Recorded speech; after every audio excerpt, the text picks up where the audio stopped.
Quiero decirte por qué apoyo a Xóchitl para ser quien dirija México desde la presidencia en 2024.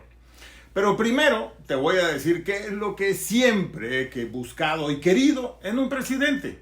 Son características sencillas, pero no tan fáciles de encontrar en política. Existen, pero son muy escasas.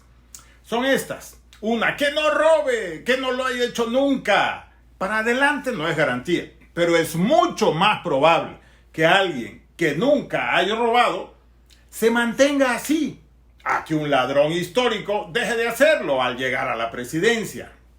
2, que se preocupe por los menos favorecidos, que entienda que hay que emparejar el piso para todos, sin demagogia, sin mentiras y sin simulaciones, que le duela el dolor ajeno. 3, que sea en verdad alguien demócrata, que valore la diversidad como riqueza y pluralidad y no como aversión, que no sea radical ni extremista. 4, que sea una persona global, que entienda el mundo y sepa usar eso localmente para beneficiar a México. 5, que haya estudiado y se actualice, que tenga conocimientos, preparación y experiencia para impulsar a México, que sea de constante superación. 6, que sepa armar una propuesta y un equipo extraordinario para llevar a México a lograr su verdadero potencial. 7, que genere esperanza en la ciudadanía por el futuro de México. Como verás, pues no es tan complejo, pero sí es muy difícil de encontrar. Ahora te voy a decir las razones para creer que es Xóchitl y esta poderosa oleada ciudadana que ha despertado la herramienta ideal con la que podemos desterrar a los trogloditas y construir un México justo para todos. Conozco a Xóchitl desde hace 23 años, cuando yo era responsable de desarrollar las zonas de alta y muy alta marginación en las regiones de México. Y Xóchitl era la responsable del desarrollo de pueblos indígenas en el gobierno de la alternancia en el año 2000. Y me encantaba que siempre donde yo iba a acordar, proponer o implementar acciones para reducir la pobreza, siempre me encontraba a Xóchitl.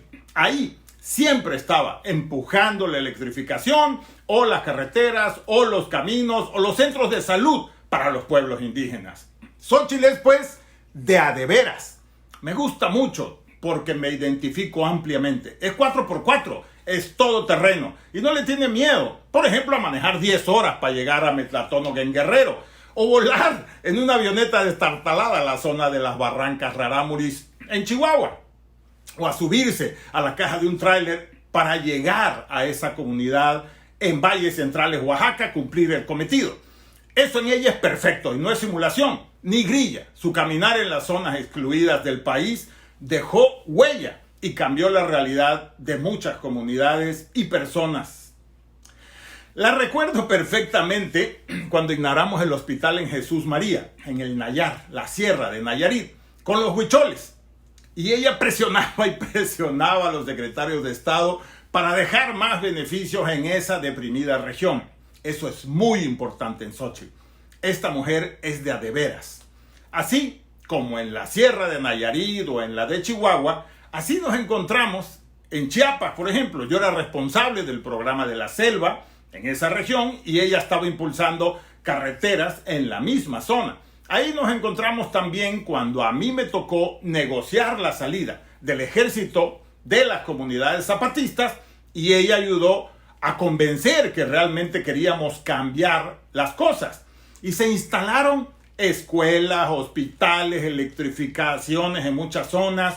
Recuerdo las regiones Tzotziles, las Celtales, las Tojolabales, y ahí Xóchitl logró juntar muchos millones del presupuesto federal y estatales para generar infraestructura en las zonas de mayor pobreza en el país. No lo dudes, esta mujer es de a de veras. Déjame decirte otra. Una de las grandes problemas que tenemos para reducir la pobreza es el tremendo círculo vicioso en el que muchas personas están en esa circunstancia. Pobreza, marginación, exclusión, violencia, discriminación. Normalmente para quienes logran salir de ese círculo, o sea, logran sobrevivir y llegar a tener cierta estabilidad, lograr tener ahorros importantes y algún tipo de éxito y satisfacciones profesionales, se tardan 3 generaciones. 3. En otras palabras, una generación sale de la comunidad indígena en pobreza en su región y se establece en una ciudad o en una comunidad más grande. Esa misma generación aprende español y logra estudiar secundaria, preparatoria. Esa segunda generación logra terminar la carrera, vivir más dignamente. Y finalmente una tercera generación está preparada para competir en mejores condiciones y tener un trabajo estable o abrir un negocio, trabajar en el gobierno o ser profesionista independiente. Algo así. No es tan exacto y tan sencillo lo que digo, pero en general así ocurre.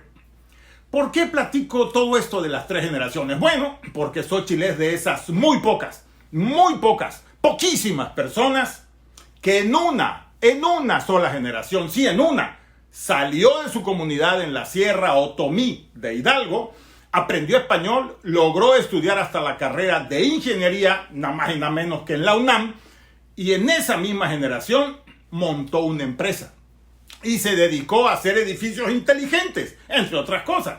Pero en esa misma generación, el muy influyente Foro de Davos la nombró una de las líderes globales del futuro del mundo. Y en esa misma generación fue nombrada 2 veces como la empresaria del año. Esto no lo hace cualquiera. Pero por si fuera poco, en esa misma generación se aventó también y ha sido funcionaria pública federal, de gabinete, alcaldesa en la Ciudad de México y senadora. ¿Qué tal, ¿Conoces a alguien así? Estoy seguro de que no, porque estas personas se dan una en millones. Ahora tienes la oportunidad de tenerla dirigiendo tu país. A esta otra, no contenta con eso, lo que ha hecho y logrado, también va a ser presidenta de México. No le faltaba. ¿Cuántas personas conoces que en una sola generación haya dado esos gigantescos pasos de una comunidad en pobreza a la presidencia de México? Va a parecer que algo le va a doblar el hígado a Obrador y que por eso lo digo, pero no. Lo digo porque estos garbanzos de a libra como Xóchitl, que en una misma generación lo lograron, fue Benito Juárez, por ejemplo, que es el San Benito que todo el tiempo anda promocionando el energúmeno de Palacio.